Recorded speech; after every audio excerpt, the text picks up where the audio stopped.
ಸುಮಾರು 4.6 ಬಿಲಿಯನ್ ವರ್ಷಗಳ ಹಿಂದೆ ಭೂಮಿಯು ರೂಪುಗೊಳ್ಳುತ್ತಿದ್ದಾಗ ಅದರ ಮೇಲೆ ಹನಿ ನೀರೂ ಇರಲಿಲ್ಲ.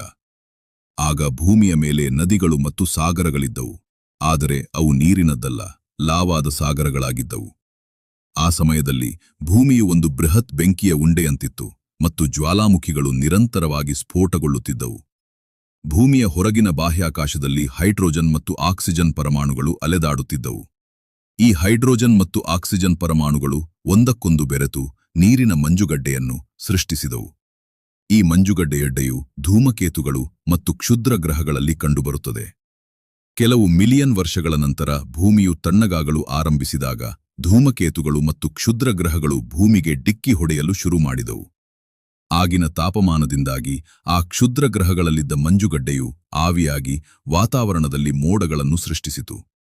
ಇದರಿಂದಾಗಿ ಭೂಮಿಯ ಮೇಲೆ ಮೊದಲ ಮಳೆ ಆರಂಭವಾಯಿತು. ಇದು ಲಕ್ಷಾಂತರ ವರ್ಷಗಳ ಕಾಲ ಮುಂದುವರಿಯಿತು. ಈ ನಿರಂತರ ಮಳೆಯಿಂದಾಗಿ ಭೂಮಿಯ ಮೇಲೆ ವಿಶಾಲವಾದ ಸಾಗರಗಳು ನಿರ್ಮಾಣವಾದವು. ಮುಂದಿನ ಬಾರಿ ನೀವು ನೀರನ್ನು ಕುಡಿಯುವಾಗ ಅಥವಾ ಮುಟ್ಟುವಾಗ ಅದು ಶತಕೋಟಿ ವರ್ಷಗಳ ಹಿಂದೆ ಬಾಹ್ಯಾಕಾಶದಿಂದ ಭೂಮಿಗೆ ಬಂದ ನೀರು ಎಂಬುದನ್ನು ನೆನಪಿಡಿ. ಹಾಗೆ ಮರೆಯದೆ ನಮ್ಮ ಚಾನಲ್ ಅನ್ನು ಸಬ್ಸ್ಕ್ರೈಬ್ ಮಾಡಿ.